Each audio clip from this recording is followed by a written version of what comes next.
8. aprila 2026. godine ispred Kareve džamije u Stocu sakupilo se toliko naroda da se stajalo i na trotoaru i na cesti ispred nje.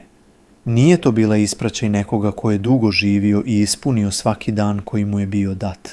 Bio je to Haris Koso iz Uzinovića, 31 godinu star, a čitava zajednica je stala kao jedan čovjek.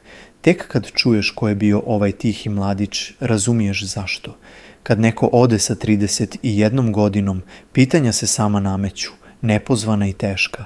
Bio je premlad i svako ko ga je poznavao to je osjetio u kostima kad je čuo vijest.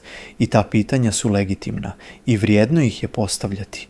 Ali Harisova priča ne počinje s tugom, počinje u jednom malom hercegovačkom naselju gdje se formiralo sve ono zbog čega je ta džamija bila puna.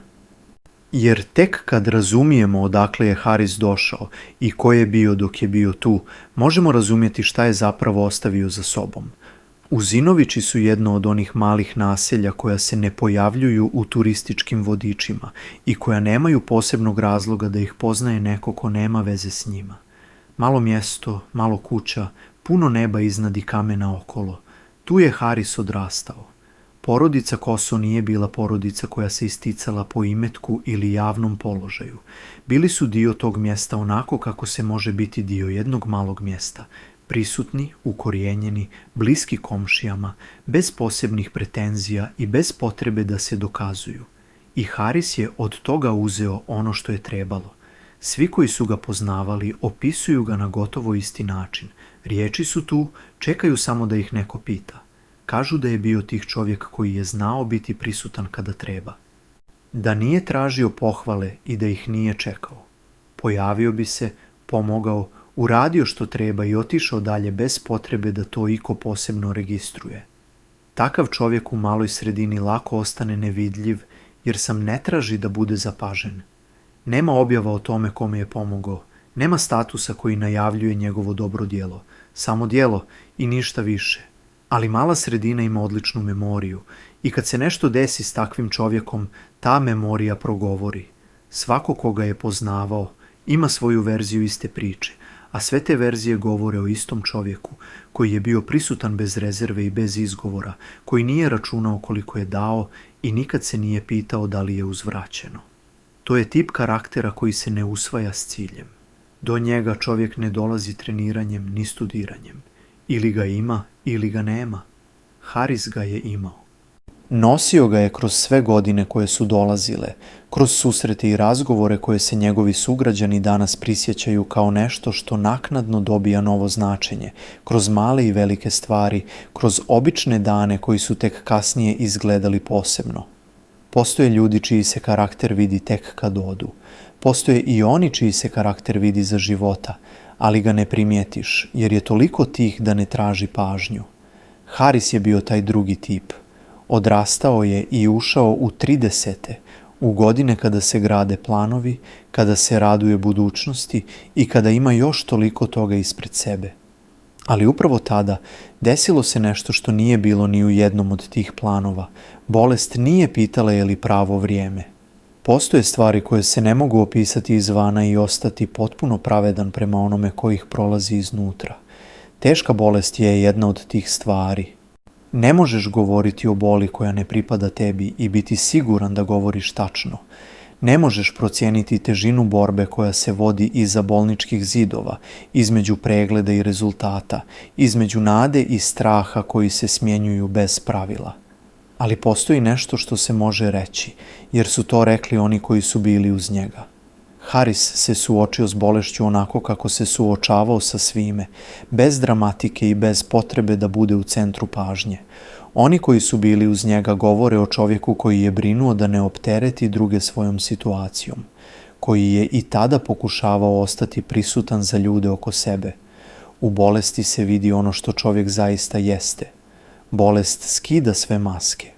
A ono što je Haris bio u bolesti bio je isti onaj čovjek koji je bio i prije nje, tih, strpljiv i obziran prema drugima.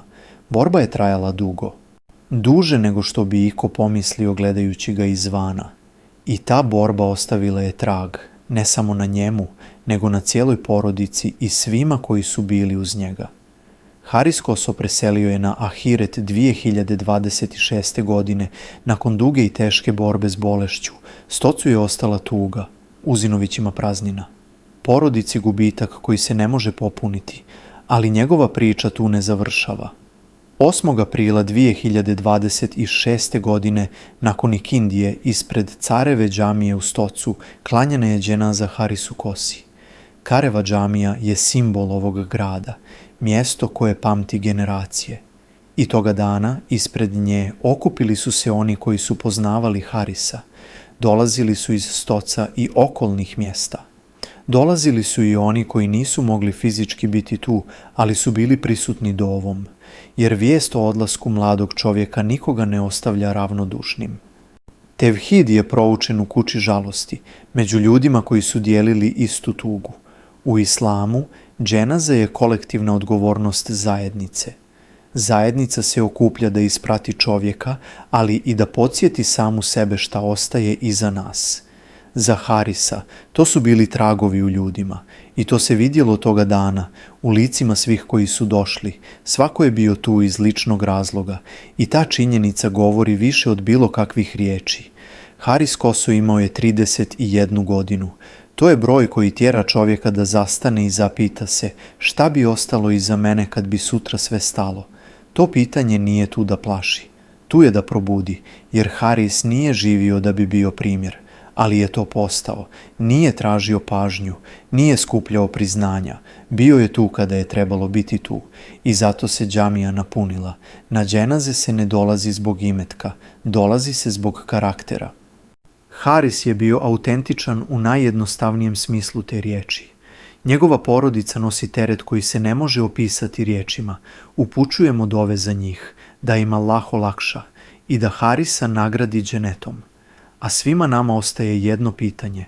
Nismo ovdje za uvijek, ali dok jesmo, biramo kakvi ćemo biti.